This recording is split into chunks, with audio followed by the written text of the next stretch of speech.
Oh, let's go. Knocking my coffee around. How you guys doing? Welcome to the Hat and Beard Show. It is Wednesday, February 18th, 2026. How you doing? How you doing? Pull up a seat, pull up a chair, hold up. My test video screen is going bananas over there. That is absolutely wild. Apparently my studio's gone bananas too.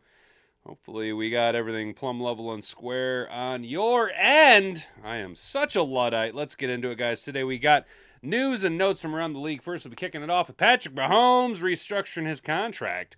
And should free up about $43 million redues heading into this offseason for the Kansas City Chiefs. And boy, oh boy, they are a team that absolutely needs it. Now, is this a long-term solution, or are we just pulling the New Orleans Saints and kicking that can down the proverbial road? What can the Lions learn from this? And should Jared Goff possibly follow suit?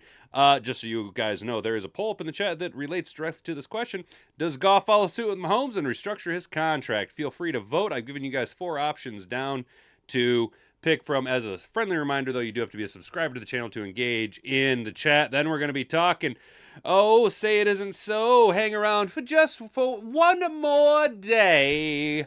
Bobby Trees, longtime NFL veteran wide receiver, kind of fizzled out there towards the back end, as we see most players do, tend to run into that post-30-year-old wall. Bobby Trees, of course, fallen victim to that, but not without a good fight. Not a Hall of Fame numbers guy, but an all-around fun player to watch. Had his heyday at one point, but Bobby Trees retiring from the NFL after 13 years. We'll talk about what he did and how he ended up finishing as an LA Ram. Something look, I think it's fun when players do that. It's cool. Then we're going to kick it over to the 313. Admittedly, shout out the slipper, Mike Payton. He's got 2 articles that we're going to be perusing today. 5 cap casualties the Lions should keep their eyes on before free agency, including a former Lion. Imagine the Lions bringing back this former second-round pick. Who could it be now? I'll give you a hint. Brad Holmes likes guys that played at Alabama. But look, we do need to start kind of keeping our watchful eye on the free agent market, who's going to be available. Because, yes, the Lions do need to make some moves, but I don't think that splash is the way to go. This year, we do need to restructure that Goff and that Amon-Ra contract to free up some money. Then we're going to go ahead and we go from 5 cap casualties to 4 mid-tier free agents who make most sense for the Lions. Here are 4 mid-tier free agents the Lions could target this off-season. Oh, would you look at that? If it's not the annual article about Jadeveon Clowney coming to the Detroit Lions. Now, still has a lot left in the tank. It's quite impressive what Jadeveon Clowney has been able to do and produce still at his, I think, like 14th or 15th season in the league. He's been around for quite a while. Remember when Jadeveon Clowney was like the consensus #1 overall pick? Oh, dude, it was absolutely wild. It was terrifying to think of what Clowney and I think at the time Mario Williams were projected to do down in Houston. Fun times to be had, but we will look at 4 mid-tier free agents, mid-tier, or what I like to say, Dollar General Brad Holmes budget-friendly buys. Let's go. And then finally, we're going to go back to Mike Payton, slip on our other slipper. NFL Insider pairs the Lions with a player they should have signed 3 years ago. Finally, one that makes a lot of sense for the Lions, and it could be a very budget-friendly purchase for us with a incredibly high-level player. Before we do all of that and talk about all these news, notes, and Detroit Lions information, if you guys could do me a rock solid thing, go ahead and smash that like button. It shows the algorithm that you like the content that we provide here. Subscribe to the channel. That way, not only do we boost the numbers up here and get me ever closer to that elusive 1,000 subscriber mark, but it's also the only way that you can engage in the live chat. Mad Hatter Nation is a bastion of sanity in a sea of nonsense. And they ask me, look, I get messages from some of you guys. They're asking me, why aren't you engaged in the chat? They want you to hang out. Mad Hatter Nation is a fun time, fun place. We are based AF, Detroit Lions NFL content creation station here. Ring that notification bell. That way you're notified every single time we go live. Monday through Friday, 10 to 11 a.m. right here at youtube.com. Trying to still, I think I figured out what I got to do to make Rumble work. I think I figured it out. But again, Captain Luddite over here doesn't really know what he's doing 95% of the time. So feel free to engage, do all that, do the things and the stuff and the stuff and the things. Most importantly, though, share this video around with everybody you know. Click the share button. Share it on all your socials. Look, don't be ashamed. Be not afraid, okay, to admit that you're a fan of the Hat and Beard Show. We are trying to put up a good fight against some of the more erroneous or not so great content creators who seem to get a little bit more elevation and fluff because they got big dollary due backers, and we are just a little Popeye out here trying to fight our way up and do what we can here. So share this around. And as well, there's a game that you guys can partake in. This is a little bit of fun for the live show. Okay. And, feel free to do this on the VOD. I'm not exactly sure if it helps on the VOD, but I do know that it helps in the live show. All right.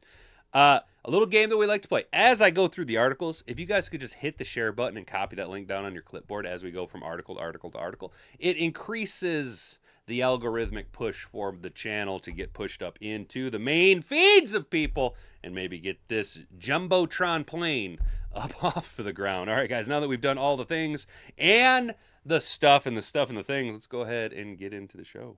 If you can say the word good, guess what?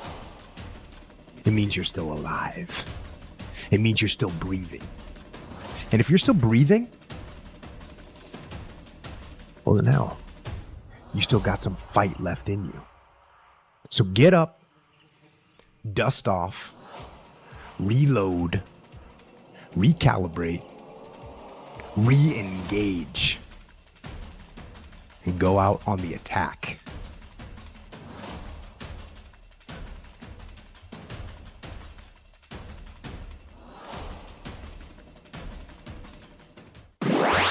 All right, guys, top story for you that I've decided to pick in this just off-seasoniest of off-season periods. Patrick Mahomes to restructure his contract and free up over $43 million for the Kansas City Chiefs. Coming to us from NFL.com. The Kansas City Chiefs have begun the process of digging out their salary cap quandary. The Chiefs converted $54.45 million of Patrick Mahomes' 2026 salary into a signing bonus, creating $43.56 million in cap room, NFL Networker insider Tom Pelissero reported on Wednesday. Jason Fitzgerald of Over the Cap first reported the cap maneuver. A simple restructure converts payments into prorated signing bonuses that is spread over the remaining years of the deal, allowing teams to push cap hits into future years. This is here we go with the NFL doing that gambling on the future and hoping that it works out, and it typically doesn't. Mahomes, who was rehabbing from a season-ending knee injury, was set to count $78.214 million against the cap in 2026. Yo. The restructure sinks that number to a much more manageable $34.65 million. The move adds a shade under $11 million to all subsequent seasons. The QB's 2027 cap hit, and this is what I tell you, this is why I say it kind of, you're robbing Peter to pay Paul. Eventually, you're going to have to end up paying the Pied Piper here, dude. Eventually, that tab is going to come due, dude. So you can kick the can down the road all you want, but all you see is now stacking year on year in the back end, right? The 2027 cap hit now stands at $85 million. The past few seasons, the Chiefs have moved money up to keep the star signal caller in line with his high-profile peers. With that gigantic cap figure growing bigger in 2027, we're inching closer to a complete redo of Mahomes' contract. And I thought this was going to happen. If you guys recall, back in 2020, he signed a 10-year, $450 million deal, right? The deal was built to give the Chiefs flexibility throughout the contract. Restructuring the pact to push money into future years was always part of the plan. Restructuring Mahomes' deal gets the Chiefs closer to compliance before the new league year opens on March 11th. Kansas City had more than $50 million over the salary cap before the maneuver. They still remain in the red, roughly $11 million over the projected cap. We're likely to see contract restructuring that way, starting with Chris Jones. The Chiefs could also reserve veterans to save cap space. Candidates include Juwan Taylor. Oh, you mean jumps off sides Taylor, which will save you $19.5 million. A little bit of an overpay for that player, but, gonna have to go ahead and trim that fat right off of your offensive line, especially Kansas City. I'm not a Kansas City fan, but shout out, I believe Mr. Figs is a KC fan, dude. So look, man, this is the draft class that if you guys want to bring in your offensive line players on rookie deals. This is the class to do it. You guys are sitting, I think, at 10 or 11, somewhere around there in the draft. Clear shot at Lomu or Mayauga. You know what I'm saying? It's time to move on from the Juwan Taylor experience. That with the Mahomes deal restructuring. Mahomes restructuring leaves you guys $11 million over the cap. You go ahead and drop Juwan Taylor. That frees up $19 million. That gives you $10 million in cap space. Those two maneuvers alone right there free up, at least gets you compliant with league cap requirements. Michael Dana also could free up $8 million, and Drew Tranquil. Those two guys alone will free up roughly another $13-14 million. Gives you a little bit of maneuverability, but not a lot. Go ahead and have to definitely restructure that Chris Jones deal, because that is definitely eating into your ass. The point to get to the point where the Chiefs can effectively add players in free agency this offseason, General Manager Brett Veach must not just get compliant, but create enough room to add significant pieces to a team that just missed the postseason for the first time in 12 years. Mahomes' restructure is notable, but it's simply step one of a multi-step process in KC before the new league year. And this is, unfortunately, something that I have said multiple times. Mahomes and Chris Jones is probably doable. What you don't want to do, I've said multiple times, that the salary cap is only as real as you want to make it, right? If you spread everything out and view it as a table graph that you can effectively take the bar graph of the salary cap, collapse it down, and use it like frosting over a cake. Spread it out over many, many years and make it thin, right? But you're robbing Peter to pay Paul. We've seen a huge collapse with the New Orleans Saints, where they have been in cap hell for effectively the past 3 years, really ever since the about 2 years into Drew Brees. Before he retired is when you started to see kind of the salary cap start to become a bit of an issue. The Saints kind of kicked that can down the road. The Eagles been doing a little bit of it. What you want to do is not overdo it, but find a happy medium. Do that with one or two players. The Chiefs kind of have that option right now. They're already apparently doing it with Patrick Mahomes. We'll see how negotiable Chris Jones is, or how malleable he is to a possible restructuring of his deal. But the Chiefs are starting to run into a little bit of that buzzsaw that is salary cap hell. They didn't seem to have any money to roll over. Even with the increase in the cap, you guys are going to have a hard time making passes at players unless you're really going to just focus on building through the draft, which could be a very viable option. I wouldn't say you guys have necessarily drafted overly well the past few years. You seem to be taking every speedy wide receiver you guys can find, and then they tend to get into some type of criminal off the field issue. But that's neither here nor there. You guys can do whatever you want. I, for one, am here to see the collapse of the evil empire. I love that you guys weren't in the postseason for the first time in 12 years, because yes, I'm a hater. I'm a hate.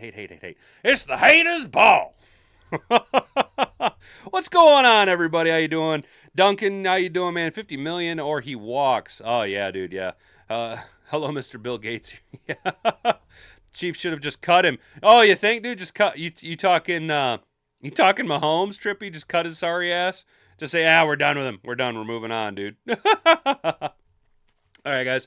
Quickly moving our freight train right along. Make sure you hit that share button and copy the link down on your clipboard below. Subscribe to the channel if you haven't already, and ring that notification bell. All of the stuffing things and the things to be stuffed. We bid a adieu to Bobby Trees. I'm not a hater of Bobby Trees. He has been an individual who has been on many fantasy football rosters for me over the last few years that I played fantasy football. I don't really play fantasy football anymore. I focus more on gambling like an addict that I truly am. But Bobby Trees, Robert Woods retiring from the NFL after 13 years. Bobby Trees is headed to the tranquil forest of retirement. He signed a one-day contract with the Rams on Tuesday and is then abruptly retiring. The 13-year-old veteran announced his intention via social media. Quote, "After 27 unforgettable years of pouring my heart into this game and 13 incredible years in the NFL, it's time for me to step away from playing the sport that has given me everything. Football has never just been a game to me. It has been my passion, my purpose, and my lifelong dream. I cherished every moment my cleats touched the grass. Every time I stepped on the field, I was determined to leave a piece of myself in every snap."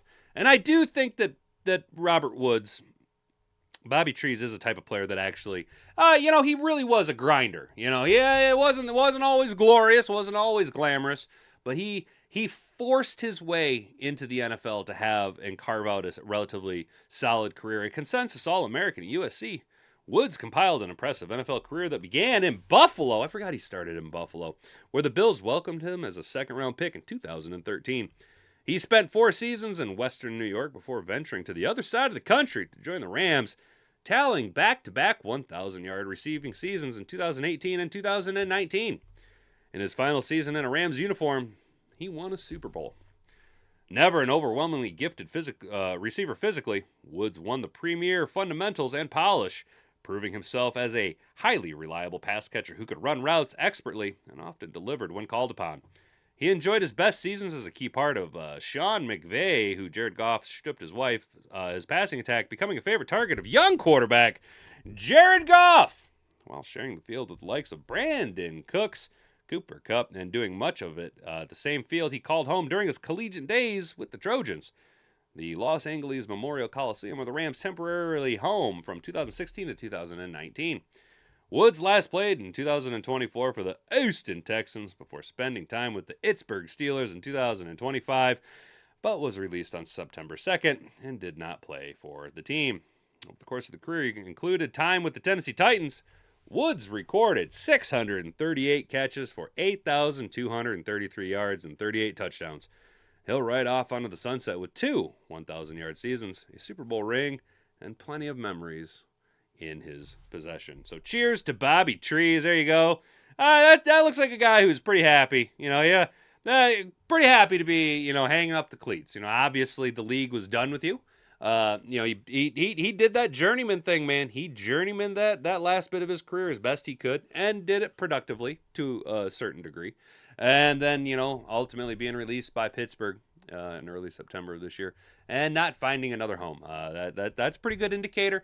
And if you're a 13-year veteran who's already gone the journeyman route and just wasn't able to get even onto a practice squad, way to be smart about it, dude. Way to go, you know what, I'm not going to continue to grind this out. I can see the writing on the walls and the tea leaves are telling me it's time to walk away. With plenty of cash in hand and a Super Bowl ring, Bobby Trees, cheers to you, brother. Cheers to you. I love to see a player being able to walk away from the game while they can still physically walk away from the game, not overdoing it. Good on you, Bobby Trees, Bobby Trees.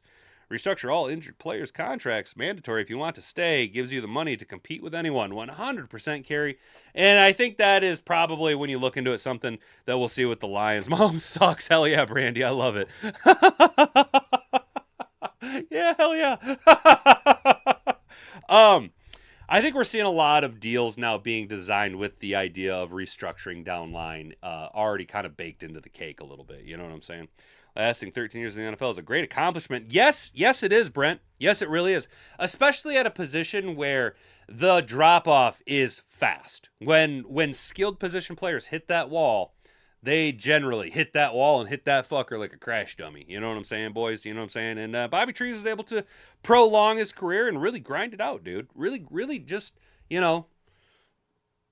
running down a dream, dude. And good on him. Good on him. I always kind of liked Bobby Trees. I never had anything against him. All right, guys, make sure to hit that share button. Copy this link on your clipboard or share this video around with everybody you know. That way we can boost these numbers up.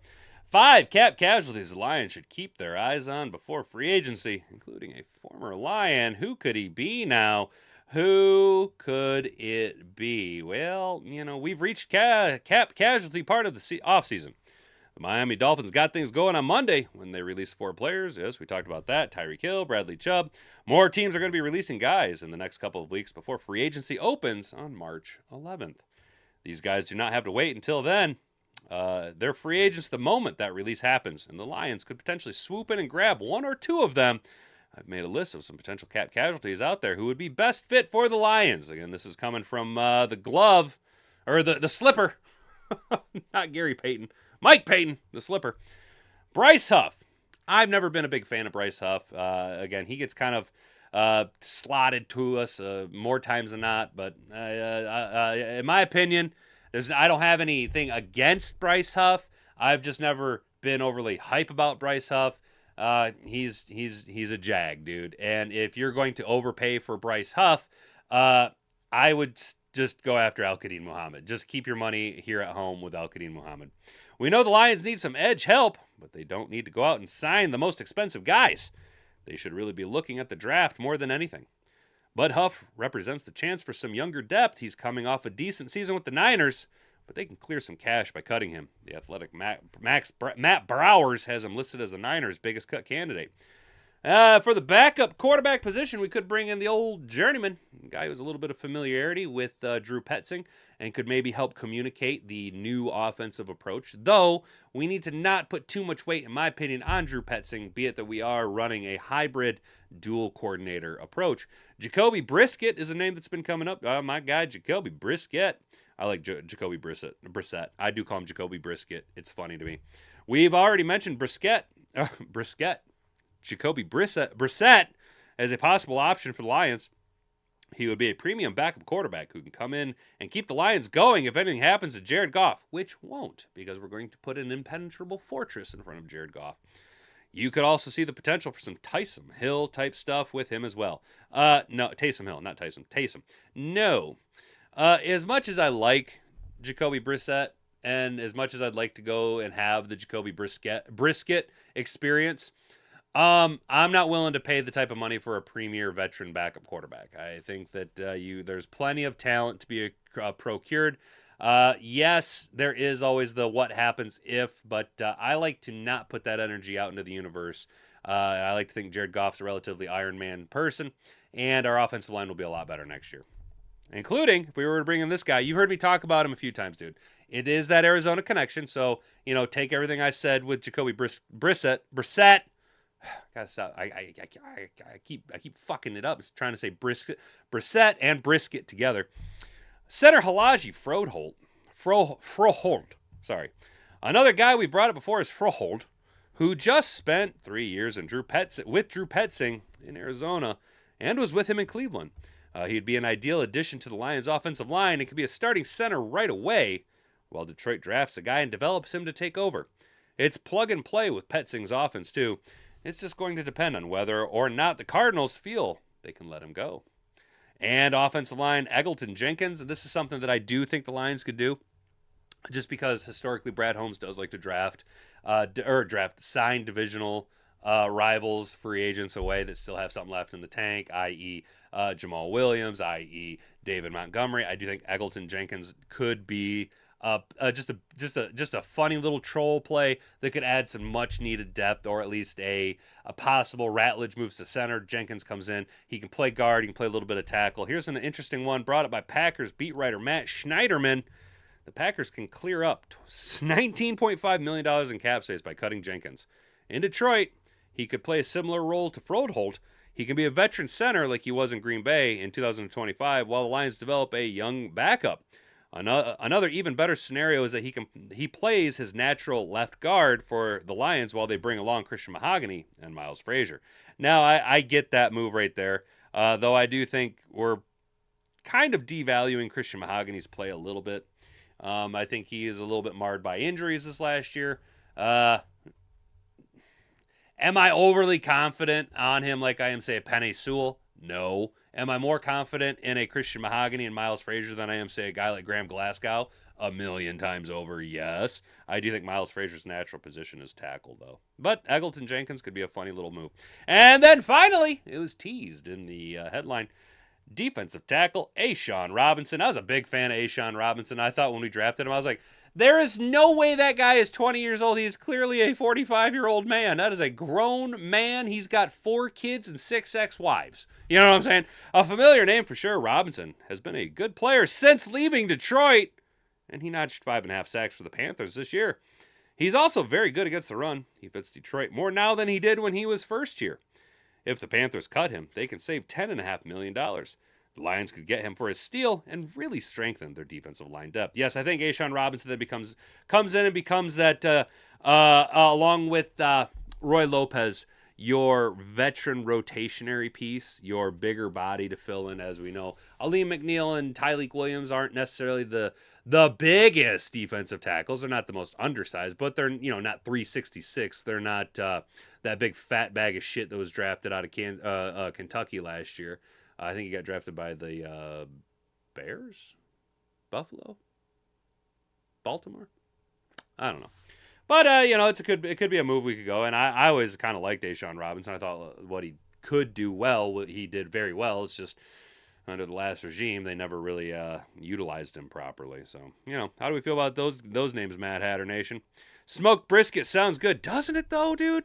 Rick, I'm not going to lie. I kept thinking about, like, brisket the whole time we were the whole time we were reading that article. I just kept thinking about brisket. I was like, I could really go for some barbecue. I could really go for some good barbecue, dude. Barbecue.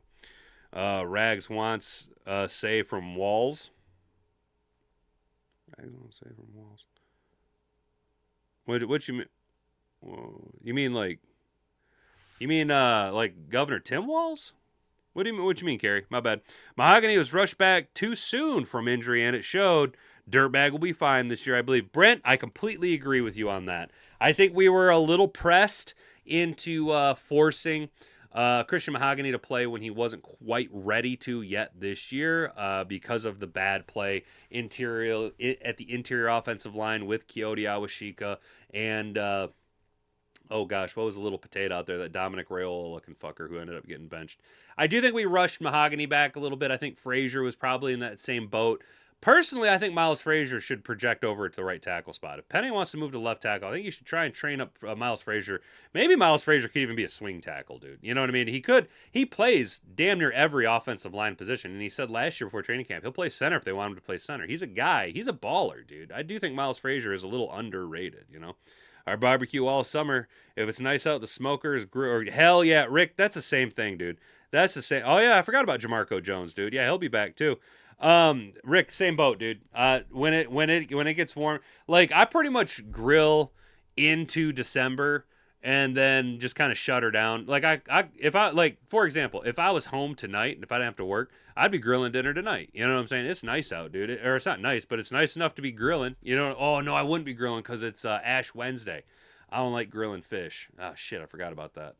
It's Ash Wednesday. She made me salmon for dinner and I can't take my beef jerky with my lunch. Got to remember that. Shout out Ash Wednesday. Over here, guys. Make sure you share this video. Copy this link down on your clipboard. Subscribe if you're new here. As you guys can see, by doing so, that last article, we have an uptick in viewership, you guys. I do want to say a big shout out. Appreciate that. If you're not already subscribed to the channel, it's the only way you can engage in the chat and partake in our poll. I forgot all about the poll. How we looking poll? Does Goff follow suit with Mahomes and restructure his contract? 77% of the 13 votes say yes, he must. 8% of you say no, we like being broke, boys. And 15% of you say please start a second channel hat. I appreciate that, guys. I appreciate that. And also, keep in mind, there is a pinned comment up in the chat. Shout out to Brandy Coffee. Absolutely crushing it on our information side of things. 46 days, 9 hours until the April 23-25 NFL draft in Pittsburgh, PA. The hours have shifted, but the days remain the same. Appreciate you, Brandy, and all that you do here for the Mad Hatter Nation and us here at the Hat and Beard Show.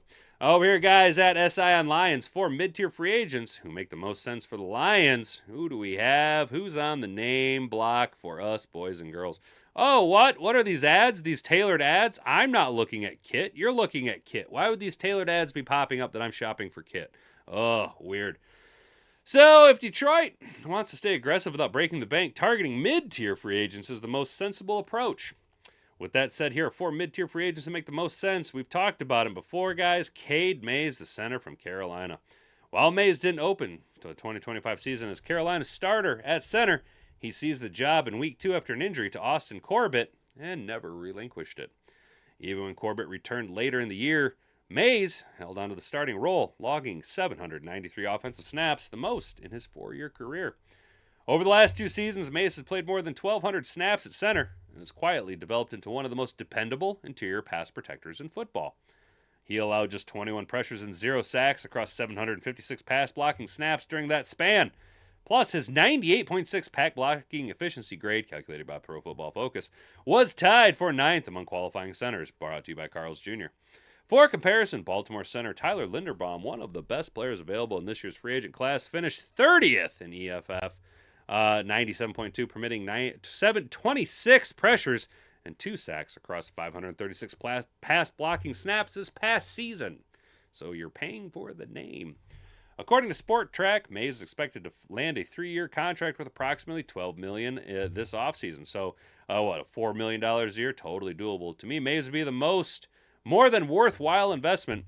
He's a significant upgrade over Graham Glasgow and would undoubtedly stabilize the middle of the Lions' offensive line. I am totally here for it. I'm very high on the Cade Mays signing. I think he's a young, very talented center who we can get at an incredibly discounted rate for his talent level. Safety. That's right, a safety. Kobe Bryant. Kobe with a C from Seattle. The Lions direly need depth at safety, and Bryant would certainly fill that need. Yes, with an asterisk. Yes, we do. However, when you look at the numbers, when Kirby Joseph is healthy and as long as he's able to return, he is the best safety in football. We also pair that with this last year's 11th ranked safety in football with a very young, talented Thomas Harper. And as long as he comes back and is at the level that he is, even though it's never happened with a guy with an Achilles injury, Brian Branch is the second best safety in all of football. So we do have an incredibly talented safety room. The problem is that our top two safeties are fucked up right now. But Thomas Harper was really, really good. And Avonte Maddox was equally as good. Actually, Avonte Maddox graded out higher than Thomas Harper, but Avonte Maddox is poised to be a free agent and could probably leverage his play this year in Detroit for a little bit of a bigger payout at another team. So we do need to address the safety depth room. That could be solved with Kobe Bryant. Originally drafted as a corner in 2022, Bryant has transitioned primarily to safety over the last 2 seasons. Very Ifeanyi-Melifonwu-esque. That position flexibility should intrigue Detroit's defensive coordinator, Kelvin Shepard. Over the past 2 seasons, Bryant has posted a 72.7 overall grade and has been particularly effective against the run, recording an 80.9 run defense since 2024. Bryant played a massive role during Seattle's Super Bowl run in 2025, logging 1,100 snaps throughout the regular season and the playoffs. That kind of workload proves durability and reliability. Two traits valued by Detroit. Yes, but 2 traits we haven't been able to land in Detroit, especially in our secondary spot, dude. He turns his 27 in March, meaning his best football could still be ahead of him. Per Sport Track, he's expected to land a contract with $14 million annually this offseason. That's a notable investment. Bryant's versatility and experience in multiple defensive roles could make him worth the price. And finally, guys, it is our annual thought exercise of Jadeveon Clowney coming to Detroit. The proof is in the numbers. Clowney can still make an impact as a pass rusher. While Clowney has bounced around the league, playing on 7 teams in the last 8 years, the production hasn't dipped. Over the last 3 seasons, Clowney owns an 83.2 cumulative grade while averaging 589 snaps per season. Additionally, in 2025 with Dallas, his 19.1% pressure rate ranked behind only Micah Parsons and Will Anderson Jr. for the league lead. That's certainly elite company. Detroit doesn't necessarily need Clowney to be, quote, the guy. While Aiden Hutchinson leading the pass rush, Clowney could serve as a high-end complement to the Pro Bowler, benefiting from one-on-one matchups opposite him. Yes, that is the idea. Sport Track has him projected getting a 1-year deal worth about $5.5 to $6 million. Subsequently, he'd be an extremely cost-effective signing for Detroit, helping increase the productivity of the team's pass rush unit on an incredibly cheap deal. And finally, we look at a just straight-up cornerback here, and that is, again, a guy who's kind of been around and up and down, but that's Roger McCreary of the Los Angeles Rams. Cornerback remains a position of need for Detroit, particularly in the slot. McCreary, who's only 26 years old, offers inside-out versatility and starting upside. Over his 4-year career, he owns a 70 overall grade, including a 68.7 coverage mark. After joining the Rams mid-season, he elevated his play, recording a 79.4 coverage grade and tying for 4th among slot corners with 6.9 snaps per target. That kind of efficient play would definitely be welcomed in Detroit's secondary, especially if Amik Robertson walks. Sport Track has him looking to land a deal worth roughly $6.2 million per season on the open market. For that price, I believe McCreary would be well worth the investment for cornerback-needy Lions. I do think that is a solid play, and I think he's actually a step up from Amik Robertson, both in availability, ability, and age. I do have a little soft spot in my heart, though, for Amik Robertson. Clearly, we are looking, by all thought exercises, to go The free agent route for the secondary addressment, right? We have kind of shown that yes, in the draft we can draft corners, and Brad Holmes can, or safeties, and Brad Holmes can identify safety talent. Kirby Joseph, Brian Branch, and Thomas Harper are the proof in the pudding. Now, the cornerback room has been a completely different story for the Detroit Lions. Enos the Penis Rakestraw, no bueno. Chase Lucas, no bueno. Terrion Arnold, I'm not off of Terrion Arnold yet. But bro's got to prove it this year. And I mean, he's got to have a great year this year. He can't be having no, back end of his rookie year. He can't be coming out flat like he did his sophomore year. He's got to be healthy. Availability is his top priority. And then his second top priority is keeping them dirty little dick beaters off of wide receivers, dude. He has got to not be so fucking grab ass and handsy with wide receivers. So Terrion Arnold needs to have a big year. If we want to avoid the bust, the missed draft pick on Terrion Arnold, he needs to have a big year, okay? That being said, our free agent moves necessarily haven't been the greatest, right? Cameron Sutton, nope. Kendall Vildor, yeah, nope.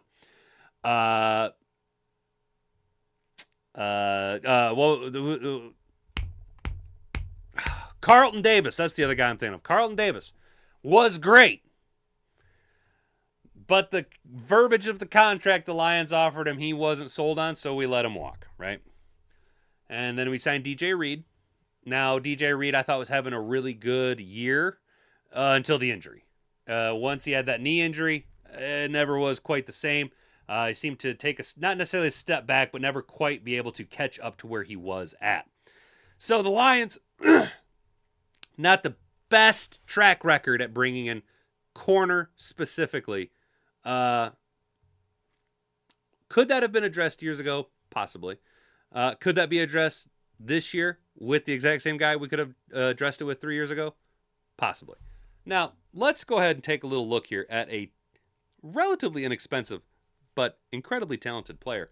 And then we will try another thought exercise here with you that I think could be a fun thought exercise to have that could link this player to us. Finally, here's one that I fully agree with. I wrote earlier on Wednesday about how the insiders keep pairing the Lions with guys who were once good instead of guys who are still good. This time, it works. NFL Insider believes the Lions are the best fit for cornerback Jamel Dean. Fox Sports Insider Greg Auman listed the top 100 free agents available and paired each of them with a team. Dean was one of the guys he paired with the Lions, and here's what he had to say. Quote, Dean, 29, had one of the league's most remarkable seasons, agreeing to an $8 million pay cut to stay in Tampa, then having a huge season with 3 interceptions and 2 forced fumbles. PFF loves him, rating him as the NFL's number 5 cornerback for 2025, and ranking him as the number 5 overall free agent at any position. He could draw his old Bucs salary of $12 million a year as a free agent, but he's only played for Todd Bowles in Tampa, and he likes it there. So there's no telling what he'll do. Let's start here. We talked about this recently when we ranked the Lions' offseason needs. We put cornerback up pretty high because the Lions can't afford to wait anymore there.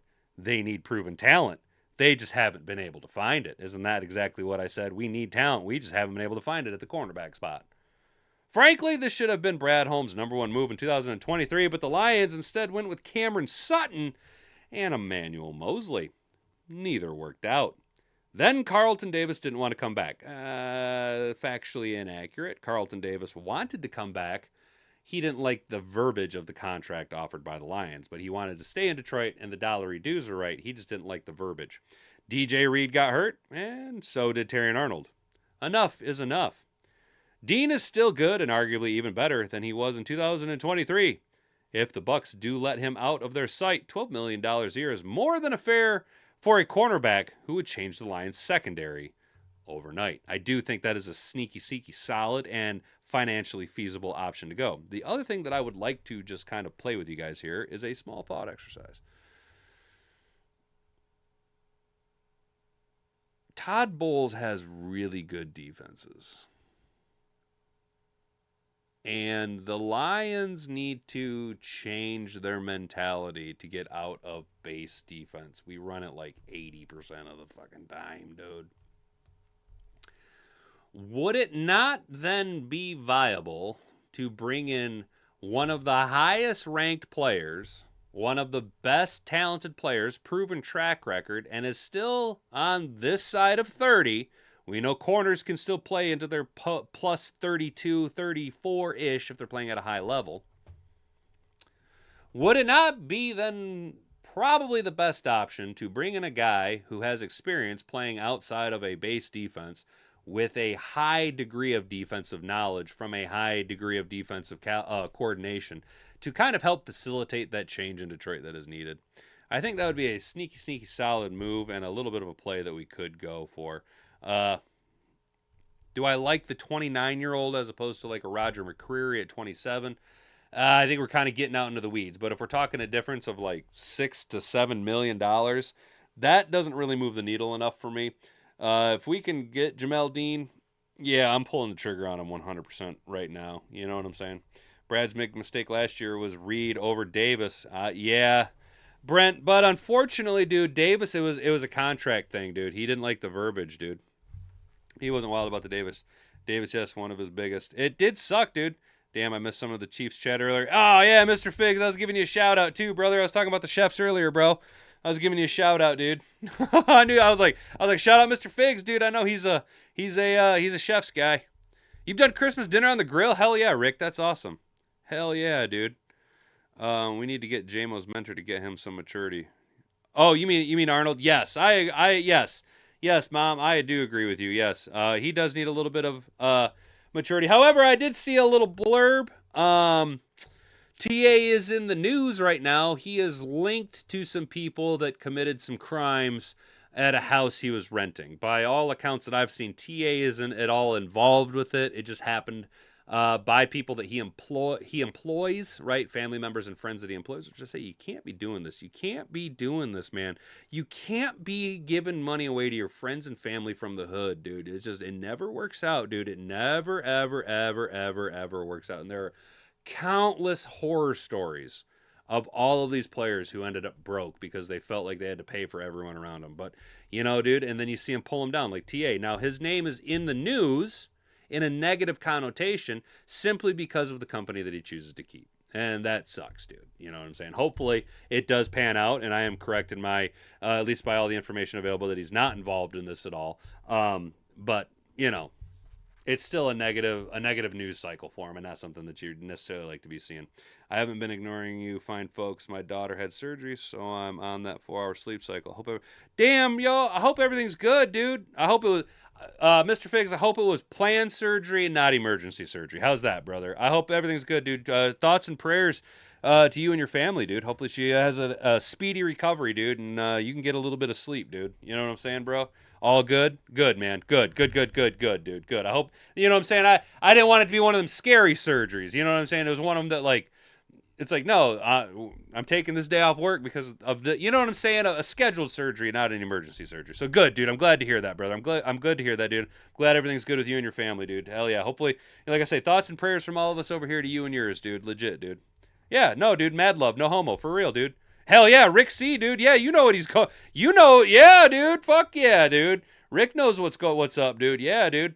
Prayers for fast recovery. Yeah, dude. No homo at all. Mad love to you and your family, brother. For real. Yeah, no, legit, dude. Legit. You're good, dude. You're good. Hopefully everything shakes out well, dude. You and Rick too, and everybody, dude. I know everybody's got their own thing going on. And if you want to share with us, that's cool. If you don't want to, that's totally fine, dude. But believe it or not, I do know that everybody has their own lives and everybody has shit going on, dude. You know what I'm saying? And if it's scary stuff, dude, and you want to just bounce it off of us, man, we're totally here, dude. And if not, dude, we're also totally here. If we're a little bit of escapism for you guys, like I say, we're a bastion of sanity in a sea of nonsense over here, y'all.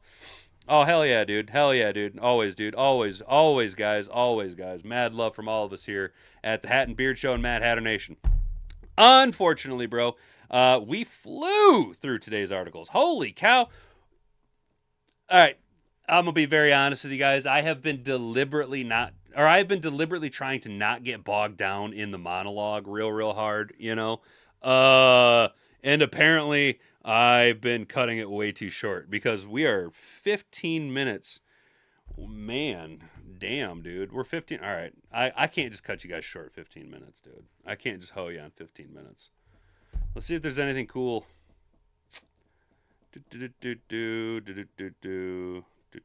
Oh, what does Tim Pool have us?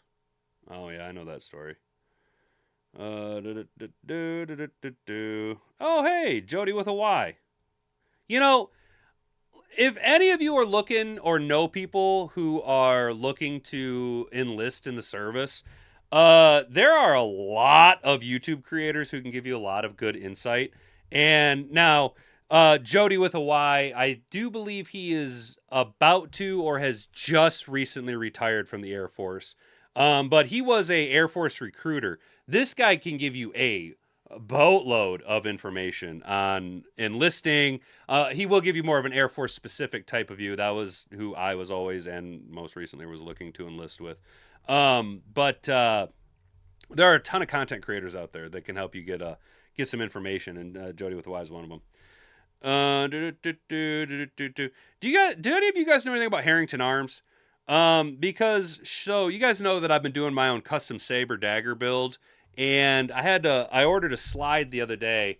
And if you remember, I had some issues with the slide situation, where I put the shipping address for the billing address and blah, blah, blah. So they flagged it, which is a good thing because the slide that I had originally ordered. Now the whole concept of me and this dagger build that I'm doing is to, basically, do what he did right here is I'm building it out with a threaded barrel that I can put a comp on.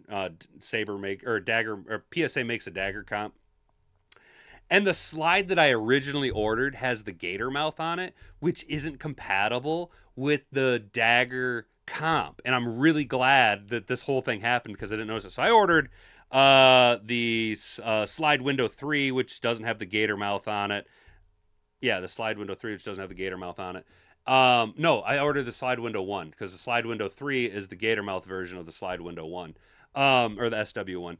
And but then I noticed that Harrington Arms also has their own dagger comp, and I noticed that in a few of their videos, they're shooting their dagger comp on a gator mouth slide. So my question is, do any of you guys know anything about dagger products or the comp? You know what I'm saying? Or Harrington Arms and their comps. Unfortunate situation ain't getting much better. Damn, Rick. Man, I'm sorry, brother. I hope it... dude, it'll turn around, dude. It'll turn around, brother. It'll turn around, dude. Ebbs and flows, my guy. Ebbs and flows. Ups and downs, peaks and valleys. Shout out... what was his name? There was this guy I worked with like 20 years ago. Well, not 20 years ago. 15 years ago. I can see his face, but I can't remember his name. Fucker was real smart, dude. He was real smart. He was more of an engineer than a tradesman. And like, you know, I was just like a dumb fucking pothead, you know. And he explained to me how life is a series of peaks and valleys, you know, peaks and valleys, dude. Peaks and valleys, dude. It's ups and downs, dude. It's for every up there is a down, and it's just a matter of how well you handle the down. That depends on how high the high is. You know what I'm saying? So peaks and valleys, dude. But even though you're down right now, it will bounce back and come up, dude. You know what I'm saying? I actually made this news last month. They're not my kids, but were with me for good. Called the word. Yeah, dude. Yeah, Rick. I remember you saying that, dude. There was that news story, dude. Yeah, brother. I remember that, dude. I remember that, dude. And you're kind of getting bombarded with even more and more of it now, because like you said, they decided to have another kid, dude. Which is like, bro, come on, man. You know. But hey, man, look at it this way. At least some kids got you, dude, to help bounce them back. You know what I'm saying?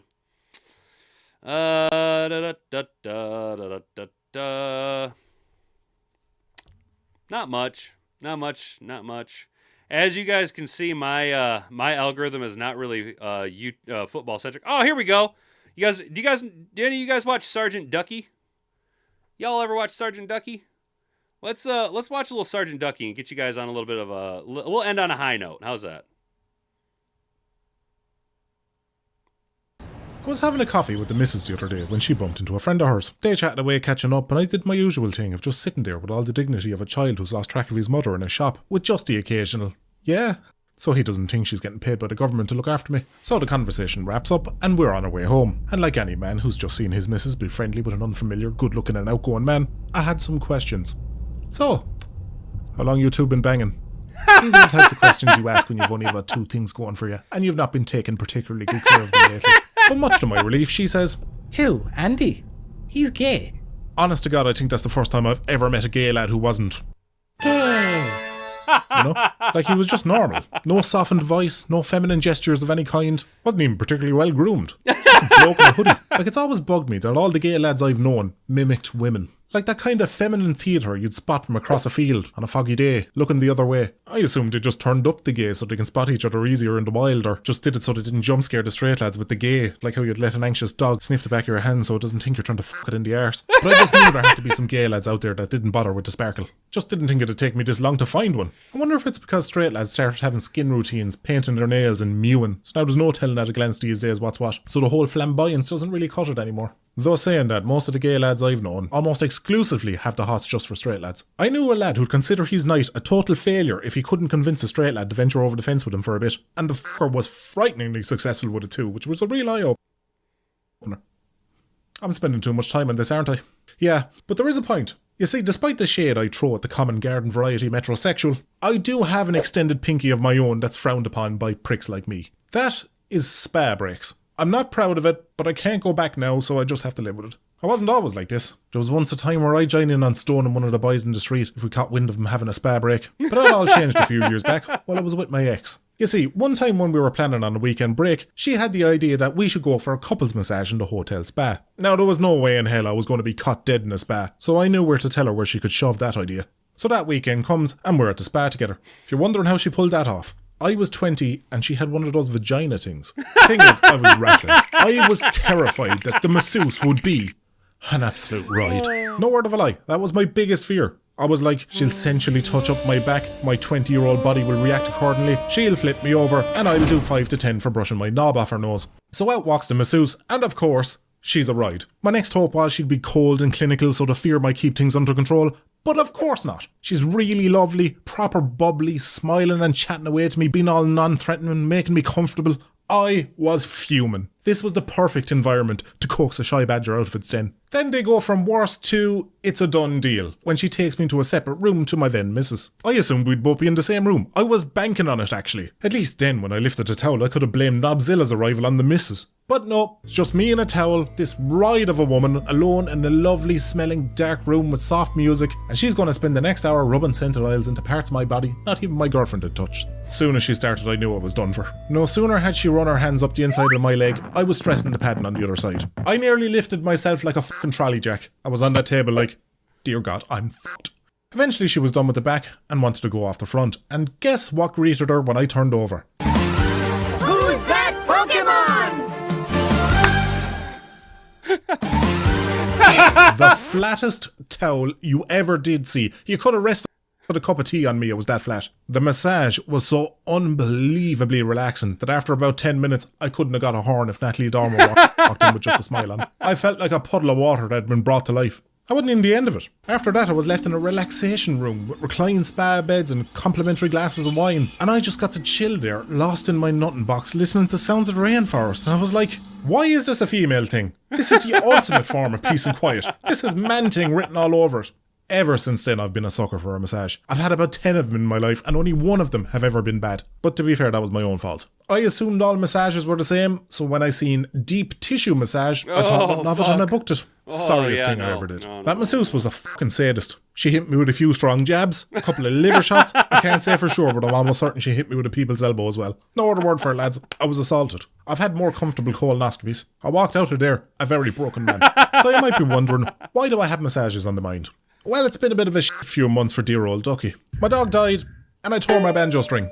Thankfully, those things weren't related. But as far as terrible things that could happen to a man, those are way up there. So much so that I know for a fact all the fellas watching this right now have their hands on their sausage out of solidarity. And since life has a sense of humour, it decided to give me these lovely gifts right before my birthday, knowing well that I wouldn't have a functioning mind and body to cash in on the birthday bonk. So with me being a defeated lump of a man, entirely immune to the curative powers of an obligated birthday blowy, Connie made the executive decision to treat us to a massage for it. Now, I was very caught off guard by this. I don't mean in a sense that it was actually a really good gift that was thoughtful, useful, and exactly what I needed, which is very unusual for a gift from a woman, but because Ducky had just come off his hot girl summer, where he ate, drank, and vegetated his way through the summer months, and with no break in between, followed that up with a sad girl autumn, where he ate, drank, and vegetated his way through that. So now I'm heading into this massage, the fattest I've ever been. Naturally, I was a bit self-conscious by this. My only hope was with my sopping moobs and bloated stomach, they might confuse me for a pregnant lesbian. So we're waiting in the relaxation room for each of our masseuses to come get us, and I'm pure anxious because I'm the only fella there, and the first gown they gave me I was too fat for. So the relaxation room isn't really working, which was only made worse when out walked a tasty 20-something-year-old masseuse. Any other day of the week I'd have been delighted. But in that moment, I couldn't even pretend to delude myself that she'd enjoy any bit of the slab I was about to heap up onto that table. So the relief I felt when she called Connie was the closest thing I had to a climax in weeks.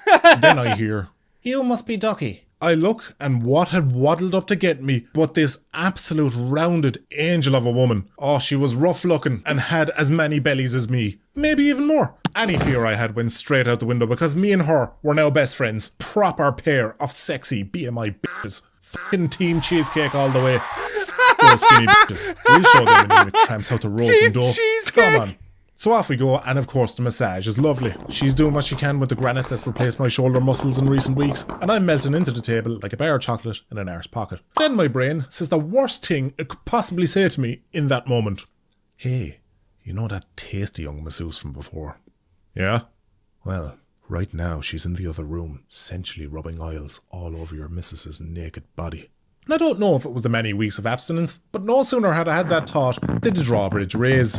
So I'm like, oh, this is a problem. Because Chumbelina is about to flip me over and see me at full mast. And even worse, she's going to think she did it. So I calmly panic to come up with a solution. But I can't delay this because she's on the clock. I can't tuck it into my waistband without a top on because it'll just look like a dog looking over a fence. So I'm just left with one option. Try think of the most frightening shit imaginable. Plane crashes, Trump's knowledge of history, what Bonnie Blue smells like, anything that'll bop this thing on the nose to get it to heal. But I have to flip over, and when I do, I'm just able to talk it down. But dear Christ, was that close. Not that the rest of the massage went off without a hitch. She started massaging my hands, which involved her kind of massaging the palm and then pulling on my fingers. And I couldn't stop thinking about how funny would it be if she pulled my pointer finger and I farted. I didn't do it, but let me tell you, the faces I was pulling to cover those giggles, I reckon, still live with her. So lads and ladies, there you go. I have no more massage stories to tell. But if you did enjoy this and other videos of mine, consider supporting me on Patreon, where I drop my content way earlier. Like right now, you can partake in all of these. Yeah, I've been a busy boy behind the scenes.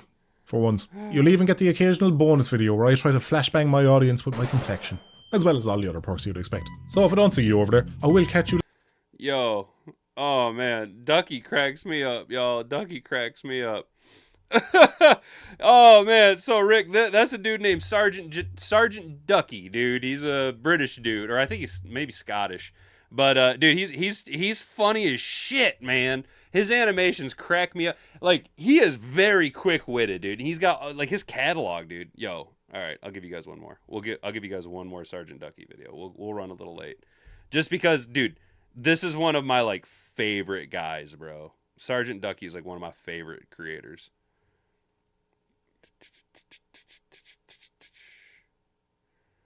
Car died. Living. Oh yeah, dude. Here you go, fellas. My Mrs. Connie is the most what's up, attractive Dad? girl I've ever How you had doing, the pleasure man? of playing hide the pickle with. I know you're supposed to say that about your missus, especially when you're within spanner throwing distance of her. But for me, it's true. Granted, I did do a lot of charity work in my early life. I gotta let it buff just a second, guys. Let me close out these other windows. Just because I hate the lag. All right, we'll finish off with here Sergeant Ducky's Living with a Woman, Smoke and Mirrors. My Mrs. Connie is the most attractive girl I've ever had the pleasure of playing hide the pickle with. I know you're supposed to say that about your missus, especially when you're within spanner throwing distance of her. But for me, it's true. Granted, I did do a lot of charity work in my early life, laying pipe for the less fortunate women of the world, so it wasn't exactly a women's volleyball squad I was comparing her to. But we did start seeing each other before filters, and the liquefy tool poisoned the well of men's expectations, so my eye wasn't completely out of balance. Anyway, if I did have any doubts about her attractiveness early on, they didn't survive past the first night I seen her in the nip. Oh, let me turn on the light. I don't want to miss seeing a single inch of you. Sweet mother of God, What? Is it that bad? Yeah, you have a stretch mark on the outside of your left tit, and that's a real deal breaker for me. Really? No, you absolute lunatic. You look fucking unreal. When were you going to tell me about your body? It's like a Michelin star chef plated you up. Dear Lord, it's breathtaking. And now it's not that good. Calm down. Ugh. What's wrong? Sorry, I just imagined what your point of view is going to be like. Oh, I'm going to go put my t-shirt back on so both of us can leave this room with some dignity still intact.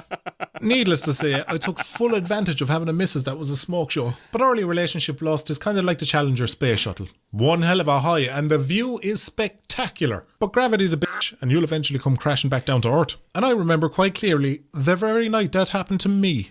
So early enough in our relationship, me and my Mrs. Connie were getting ready to head out for a costume party for Halloween. My choice of costume was obvious. I'd already done a pirate and a soldier in previous years, so naturally, I was a ninja. Connie said it really suited me, given how I always come when she least expects it, but I don't sneak up behind her that much, so I don't know where she's getting that from. But I didn't get to bask in my costume long, because out she walked in a Snow White outfit that was so spicy, she'd have been a risk of being kicked out of a strip club, much less a pub. Now, had you asked me who I'd want my missus to cosplay as, Snow White wouldn't have even bothered my top 100, never mind my top 3. But Christ, was she wearing the fuck out of it. Soon as I saw her in it, I just wanted to pop her onto a spoon, stick a lighter under it, and spend the rest of my numbered days injecting it directly into my veins. Had I had my way, I would have had her laminated and stuck on the bedroom wall. From the moment we arrived at the pub, I just could not wait to get home. And that wasn't helped one bit by her after she got a few drinks in her and started whispering into my ear all the dirty shit she wanted to do when we got home that'd have sober her not being able to look herself in the eyes for 3 days. Needless to say, I spent the whole night absolutely salivating at the sight of her. I was at full mast in my unfortunately very thin ninja costume, so my night was entirely occupied by party tricks and doing my best not to miss the toilet.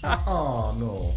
So, we eventually get home and she heads up to the bedroom and I leave the dog out and down more water than the CEO of OceanGate. All with a spring in my step because I'm locked and loaded, absolutely chomping at the bit to make Snow White finally live up to her namesake. So I sprint upstairs, fly open the bedroom door ready for action and... Ha! What? Snow White, the outfit, what happened? Yeah, my feet were absolutely killing me in those shoes. You coming to bed?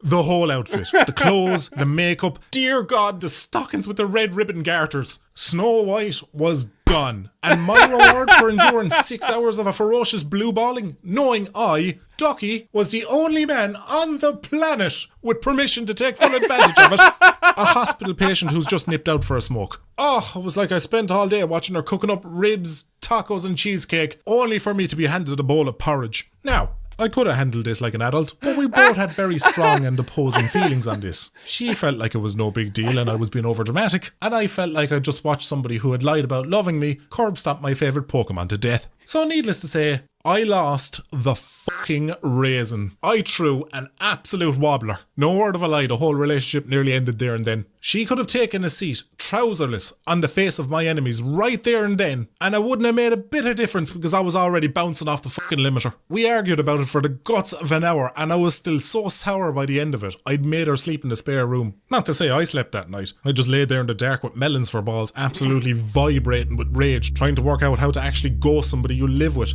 But look, these things happen in a relationship and you just gotta get over it, forgive and move on, because that's the healthiest thing you can do. Not saying that's what I did. 10 years on, I'm still pissed off about it. Dear Jesus, I just realised she was 23 and all in that outfit. Oh, that's just made it so much worse. Give me a minute. But if I really dig into it, yeah, I was being a little overdramatic. Not just because not being able to get a go-offer in that outfit was the worst thing to ever happen to me, but I think what really rattled me that night was the contrast between those two looks finally opened my eyes to the secret that women have been hiding from us fellas all their lives. They aren't always these flawless angels us men fantasize about. They all actually have this filthy little bin goblin that they keep hidden behind the smoke and mirrors until they can trick you into falling in love with them, and then they set that little bastard loose. Do you know, she single-handedly ruined thirst traps on me. I used to follow tons of scantily clad women on Instagram. You know the ones. Skin like ceramic, clothes with not enough thread to make a sock out of, and a back so arched it'll rattle a chiropractor. And I was happy. I could pop on, check out a few funny reels, admire the sexual artistry of those absolute haunter of horns, and then go about my day with these fantasies of women entirely intact in my mind. But then Connie went and got comfortable around me, and one day I was scrolling through my Instagram feed and I came across an especially fetching pic Connie had posted when she was experimenting with some makeup styles, and I was like, God damn, I wish I could hit that. Wait, I can hit that. So, with this picture in hand, I set about searching the entire house looking for this lovely Instagram lady to see if I could turn a compliment into 5 pumps and an apology. But for the life of me, I couldn't find anybody that looked like the woman in the photo. The only thing I found was some lad in a shit wig and dirty pyjamas, elbow deep in pizza and sweets, farting into the couch cushions. I couldn't take women on the internet serious after that, because I knew they were selling me this idea of a woman that doesn't actually exist. Yeah, they can look like a man's wet dream for a moment in time, but if you dug under the filters, photoshops and kind lighting, you'll have yourself a sea of degenerates who describe the flavour of their own burps and occasionally pebble dash the back of their own knickers when a risky fart came up tails. They're essentially just men with less body hair and an innie instead of an outie. That kind of snapshot sex appeal you see online all the time, even if it hasn't been edited to the point where it's more humane to put it to sleep, it's the exception, not the rule. Day to day, even the loveliest of ladies will alternate between looking alright and looking like they've fallen out the back of a bin lorry and got dragged for 3 miles on a rough gravel road. About the only real time you get to bask in the glory of seeing your missus looking her best in something overly revealing and in every conceivable position, you need to book an appointment with her 2 weeks in advance or wake up early enough so you can follow her into the gym. Yeah, must be nice for them in there. They have to hear about your terrible day too, or is that just my special little treat? Also, it isn't just about her looks, it's about how she acts too. Early in the relationship, if I started poking her in the back and she wasn't up to it, she used to say awful things like, I'm too tired, or I'm not feeling well. Horrible stuff, really. But after she got comfortable, this somehow got worse. I asked her for the hop recently, and you wouldn't believe what she said to me. Oh, I wouldn't chance it. I nearly bleached the colour straight out of my underwear with a fart I had earlier. It's best not to risk it right now. Bro. What?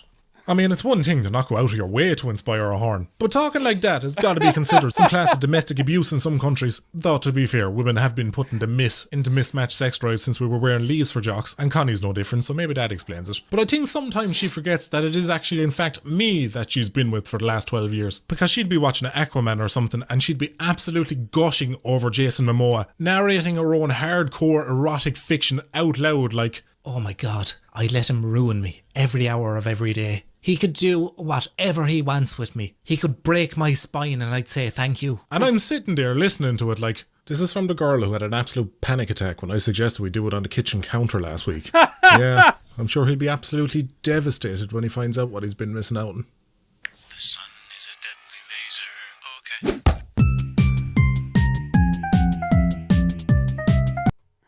Okay. Oh, little Sergeant Ducky for you guys. Little Sergeant Ducky.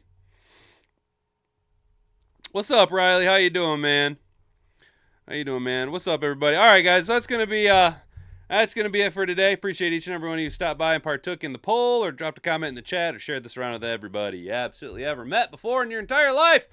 Thank you so much. All right, guys.